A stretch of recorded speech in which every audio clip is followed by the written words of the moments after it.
இந்த வீடியோவில் நம்ம என்ன பார்க்க போகிறோம்னா, துலாம் ராசிக்காரர்களுக்கு மே 2026 எத்தகைய ஒரு பலாபலன்கள் நிறைந்த ஒரு மாதமாக இருக்க போகுதுங்கிறது சயின்டிஃபிக் வேதிக் அஸ்ட்ராலஜி முறையில் எதையும் நம்ம மிகைப்படுத்தாமல் உள்ளது உள்ளவாறு பரிகாரங்கள் அது மாதிரி மூட நம்பிக்கையில் போகாமல் ஒரு கிரகமும் ஒரு இடத்துல இருக்கும் பொழுது எது மாதிரி தாக்கத்தை கொடுக்க போகுதுங்கிறது நம்மளுடைய 18 வருஷம் அனுபவத்தை யூஸ் பண்ணி நம்ம சயின்டிஃபிக் வேதிக் அஸ்ட்ராலஜி முறையில் ஒளி சார்ந்த அந்த கர்ம வினையை கழிக்கக்கூடிய அந்த அமைப்பு துலாம் ராசிக்காரர்களுக்கு மே 2020 எப்படி இருக்க போகுதுங்கிற பொது பலன் பார்க்க போகிறோம்.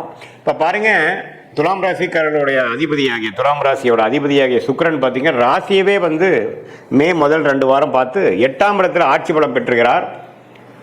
மே 15க்கு அப்புறம் அது ஒரு நல்ல விஷயம் தான். வர வேண்டிய வரவுகள், ஷேர் மார்க்கெட் போட்ட இன்வெஸ்ட்மெண்ட் மூலமாக, கணவனாக இருந்தால் மனைவியாக இருந்தால் கணவர், பங்குதாரர் மூலமாக வரக்கூடிய சில லாபங்கள் அதெல்லாம் கொடுக்கக்கூடிய அமைப்பு இருக்குது. துலாம் ராசிக்காரர்கள் கொஞ்சம் நல்ல லாபங்கள் வரக்கூடிய அமைப்புகள், பிரச்சனை இல்லாத அமைப்புகளாக இருக்குது. இதுவரை செவ்வாய் 6ஆம் இடத்திலிருந்து சில பிரச்சனைகள், உடல் உபாதைகள், சனியோடு சேர்ந்து பிரச்சனை கொடுத்துட்டு இருந்த செவ்வாய் 7ஆம் இடத்துக்கு வருகிறார். ஸோ அதனால் கொஞ்சம் உடல் உபாதைகளால் பாதிக்கப்பட்ட சீனியர் சிட்டிசன் துலாம் ராசிக்காரர்களுக்கெல்லாம் கொஞ்சம் நிவர்த்தி வரக்கூடிய, உடல் ரீதியான சில தொந்தரவுகளிலிருந்து மீண்டு வரக்கூடிய அமைப்பு கண்டிப்பாக துலாம் ராசிக்காரர்களுக்கு இருக்குது. அது நம்ம தெரிஞ்சுக்கணும். அடுத்தபடியாக பார்த்தீங்கன்னா புதன் 7ஆம் இடத்திலிருந்து ராசியை பார்த்துட்டு இருந்த புதன் இப்போது 8ஆம் இடத்துல போய் சுக்கிரனோட வீட்டில் சுக்கிரனோட சேருவது அருமை.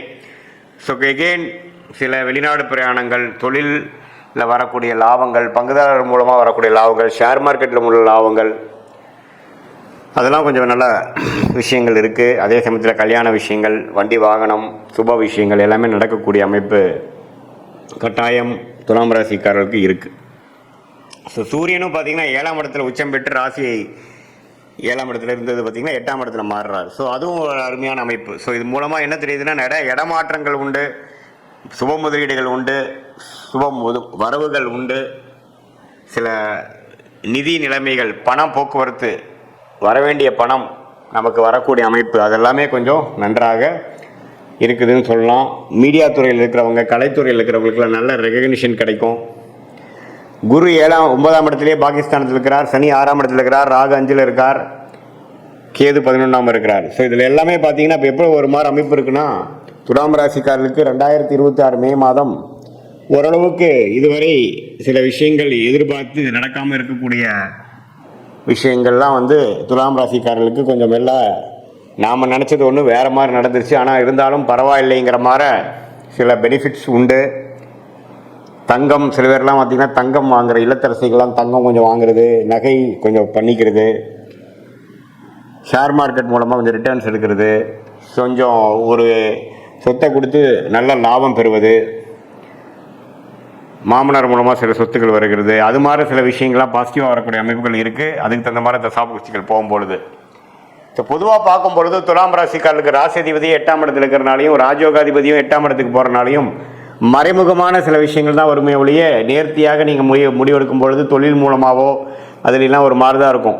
ஆனால் செகண்ட் இன்கம் கொஞ்சம் ஜென்ரேட் ஆகும். கமிஷன்ஸ், புரோக்கரேஜ், அது மாதிரி சில விஷயங்கள்லாம் நல்லா வரும்.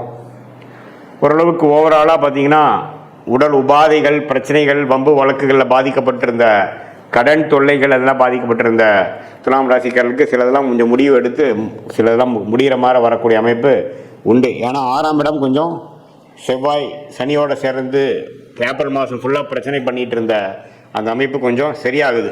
ஸோ அதனால் துலாம் ராசிக்காரர்களுக்கு கொஞ்சம் இதுவரை ஒரு மாதிரியான அமைப்பாக ஏப்ரல் மாதம் முழுவதும் இருந்தவங்களுக்கு சில பெனிஃபிட், சில வாய்ப்புகள், சில வேலை வாய்ப்புகள், சில மாற்றங்கள், சில ஹோப் கிடைக்கக்கூடிய அமைப்புகள் கண்டிப்பாக இருக்குது. அதை நீங்கள் 2 கையால் பிடிச்சி அதில் மூலமாக வாழ்க்கையில் கொஞ்சம் அடுத்த லெவல் போகக்கூடிய. ஏன்னா குரு பயிற்சி பார்த்திங்கன்னா மே முடிஞ்ச ஜூன் மாதம் 6 வருது. அது 10ஆம் இடத்துக்கு குரு வரார், 2ஆம் இடத்தை பார்க்குறார். கொஞ்சம் கையில் வருமானம் வரக்கூடிய அமைப்பு, கொஞ்சம் காசு வரக்கூடிய அமைப்பு, கொஞ்சம் சில்லறை வரக்கூடிய அமைப்புகள்லாம் கண்டிப்பாக உண்டு.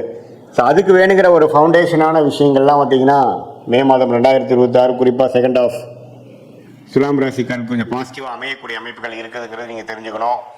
இது பொதுவான பலனை தவிர உங்களுடைய ஜென்ம ஜாதகத்தில் நீங்கள் என்ன தசாபுக்திகள் போய்கொண்டிருக்கிறது, பிறந்த நேரம், பிறந்த தேதி, பிறந்த ஊரை வைத்து திருக்கணித பஞ்சாங்கம் பிரகாரம் நம்ம ஒரு ஜாதகத்தை போட்டு அதில் நம்ம துல்லியமாக பார்க்கும் பொழுது அதில் வந்து எது மாதிரி அமைப்புகள் போய்கொண்டிருக்கிறது, எந்த மாதிரி லக்னத்தில் பிறந்தீங்க, அந்த லக்னாதிபதி எப்படி இருக்கிறார், திக்பலம் இருக்கா, ஸ்தானபலம் இருக்கா, திருக்பலம் இருக்கா, நீங்கள் வந்து சுவாதி நட்சத்திரத்தில் பிறந்தீங்களா, விசாக நட்சத்திரத்தில் பிறந்திருக்கீங்களா, அல்லது சித்திரை நட்சத்திரத்தில் பிறந்தீங்களா, இப்போ என்ன தசாபுக்திகள் போய் கொண்டிருக்கிறது, தசநாதனும் புக்திநாதனும் எது மாதிரி அமைப்பில் இருக்கிறாங்க, இது மாதிரி விஷயத்தெல்லாம் சேர்த்து வைத்து தான் நம்ம பார்க்கும் பொழுது அடுத்து வரக்கூடிய ஷார்ட் டேர்ம், அடுத்து வரக்கூடிய லாங் டேர்ம், 3 மாதம் 6 மாதம் 1 வருடம் அடுத்த 2 வருடம்னா எது மாதிரி ஒரு தாக்கத்தை கொடுக்கக்கூடிய அமைப்பாக நம்ம வாழ்க்கை திசை திரும்புகிறது, எது மாதிரி சாய்ஸஸ் எடுக்கலாம், எது மாதிரி டைம்ல சில முடிவுகள் எடுக்கலாம், எந்த நேரம் எப்படி நம்ம காட்டுது, டிரான்சிஷன் பீரியட் எப்படி இருக்கு, நமக்கு வெளிநாடா உள்நாடா, அரசு உத்தியோகமா, வேலை, கார்பரேட் பிரைவேட் செக்டாரா, தொழிலா, எது மாதிரி படிப்பு படிக்கலாம் நம்மளுடைய குழந்தைகள், எது மாதிரி விஷயங்கள் வந்து நமக்கு திருமண விஷயங்கள் எப்போ காட்டுது, எப்போ சுப விஷயங்கள் நடக்குது, திருமணத்தை எதிர்பார்க்குறவங்களுக்கு எந்த மாதிரி டைமில் அமைப்பு வருது, நமக்கு லேட் மேரேஜா ஏர்லி மேரேஜா, குழந்தை பேர் எதிர்பார்க்குறவங்களுக்கு எப்போ எப்படி வருது, எப்போ நம்ம ட்ரீட்மெண்ட்டு போகலாம், ட்ரீட்மெண்ட் தேவைப்படுதா, அதே மாதிரி எப்போ கடன் அடையும், எப்போ பிரச்சனையிலேருந்து மீண்டு வருவோம், எப்போ வந்து நம்ம வீடு வண்டி வாகனம் வாங்குவோம், வாழ்க்கையில் தேவையான ஒரு அத்தியாவசிய விஷயங்களுக்கும் இந்திய வேத ஜோதிடத்திலான அடிப்படையான அறிவியல் சார்ந்த ஒரு சாஸ்திரமாகிய சயின்டிஃபிக் வேதிக் அஸ்ட்ராலஜி முறையில் துல்லியமாக பலன்கள் எடுத்து அடுத்தடுத்து வரக்கூடிய காலகட்டங்களை பிரித்து பார்த்து நம்மளுடைய கர்மா என்ன சொல்லுது,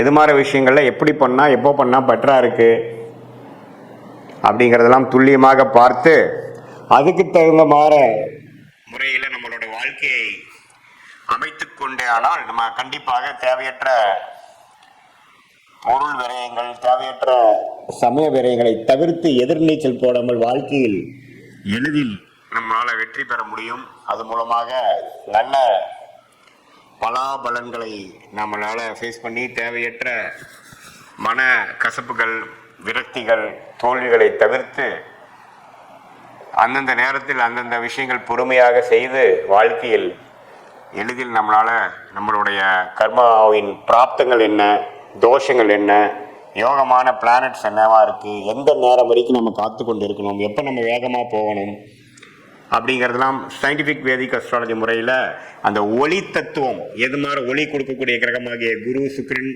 பௌர்ணமி, சந்திரன், இதெல்லாம் நம்மளோட ஜாதகத்தில் எந்த நேரத்தில் வந்து செயல்படுகிறது, எப்போ வரைக்கும் காத்திருந்து நம்ம செயல்படலாம் அப்படிங்கிறதை தெரிந்து நம்ம செயல்படும் பொழுது வாழ்க்கையில் எளிதில் வெற்றி பெற முடியும் என்று சொல்ல விரும்புகிறேன். மீண்டும் மற்றொரு காணொளியில் சந்திப்போம். நன்றி, வணக்கம்.